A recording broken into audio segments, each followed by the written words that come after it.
and welcome back to Neo Psychology with me, your teacher, Mr. Neo, the channel where I teach online psychology lessons for my wonderful students. Today we're carrying on with the memory unit. We're looking at lesson 4, the working memory model. Let's get started.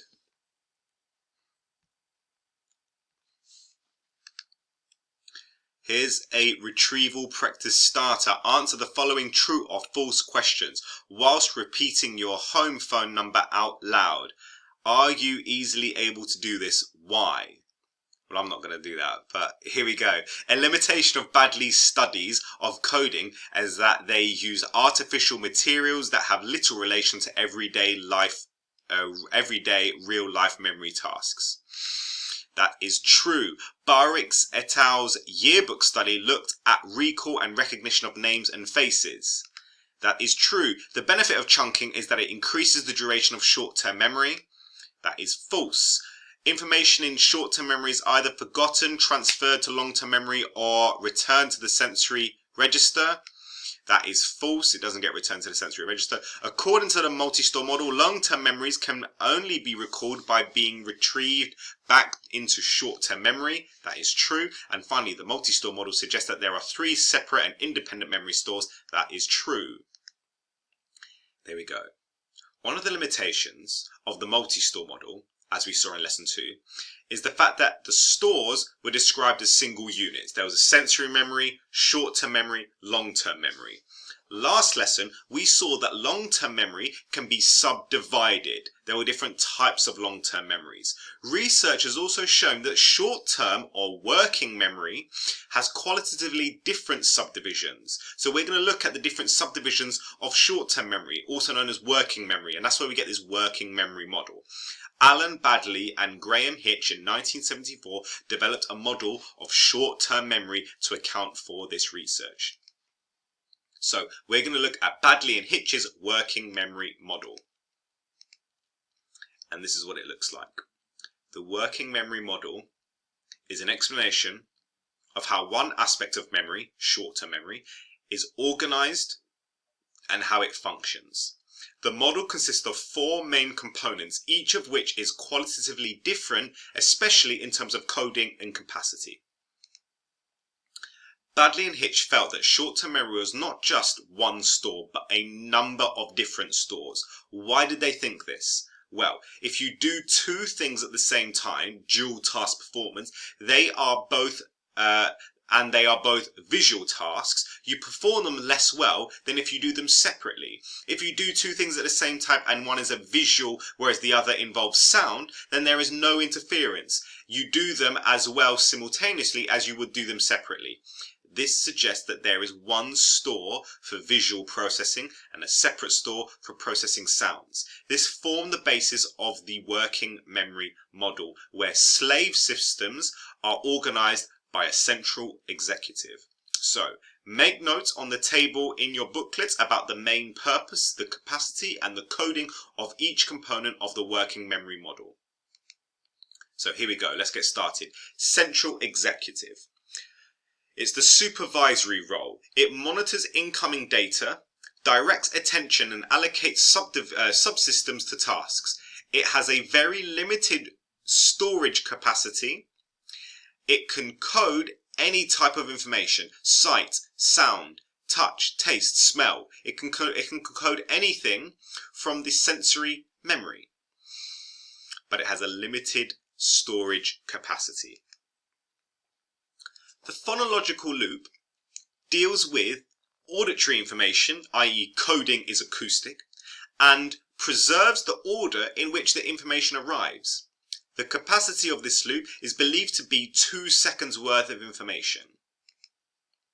The phonological loop is subdivided into the phonological store, that stores the words you hear, and the articulatory process, which allows maintenance rehearsal, so repeating sounds to keep them in the working memory while they are needed. The visual spatial sketchpad codes visual and or spatial information when required. For example, if you are asked to work out how many windows there are in your house, you visualize it. It also has a limited capacity, which according to Baddeley is about 3 or 4 objects. Robert Logie subdivided the visual spatial sketchpad into the visual cache, which stores visual data, and the inner scribe, which records the arrangement of objects in the visual field. The episodic buffer is a general store for both visual and acoustic information. It integrates information from the central executive phonological loop and the visual spatial sketchpad. It has a limited capacity of about 4 chunks, and like the central executive codes information from all senses. The episodic buffer sends information to the long-term memory. And that is the working memory model. What is it? It's a representation of short-term memory.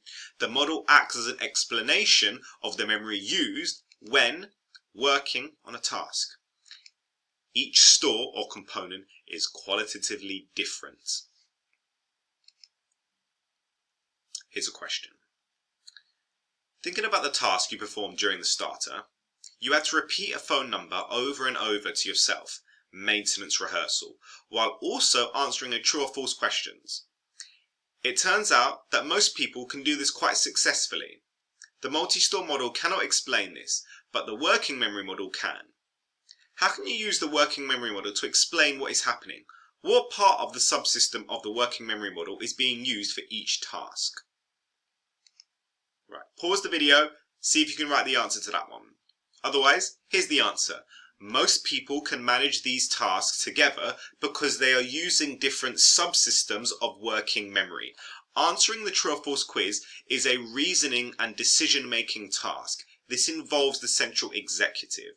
Repeating the digits is a speech-based task involving the phonological loop, specifically the articulatory process. So there is no competition between the two subsystems for resources, and therefore little interference between the two tasks. And that is Baddeley and Hitch's 1974 working memory model. We're ticking that off. Let's have a look at discussing and evaluating it now. What are the strengths and limitations of the working memory model?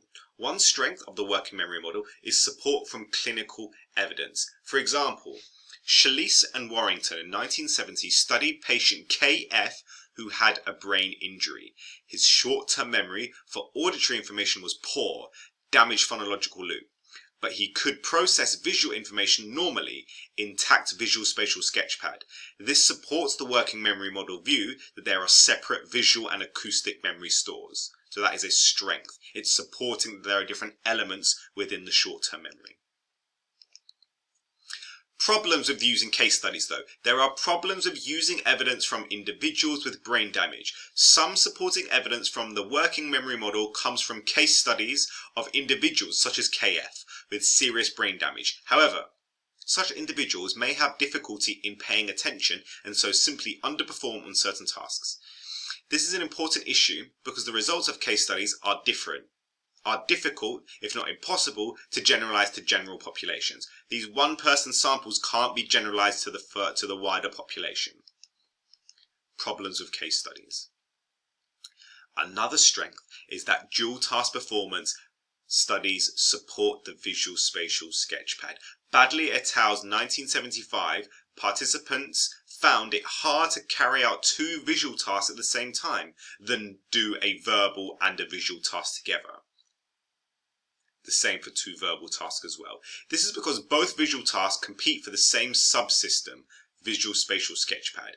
There is no competition with a verbal and visual task. Therefore, there must be separate subsystems that process visual input and also a separate system for verbal processes. So this is a strength because it demonstrates there are different subsystems for the working memory. Can you summarize each evaluator point into your own words? If you want to challenge yourself, can you summarize the evaluator points into exactly 10 words? And that's the working memory model. Here's the plenary, right? Check out this video. It's a video on the working memory of chimpanzees. Chimp versus human, memory test, BBC Earth. From your knowledge of the working memory model, can you identify the working memory task the chimps are carrying out? These chimpanzees have a brilliant working short-term memory. Check out the video, it's really impressive. Have a look at that. Otherwise, that's lesson 4, the working memory model. Done, complete, well done.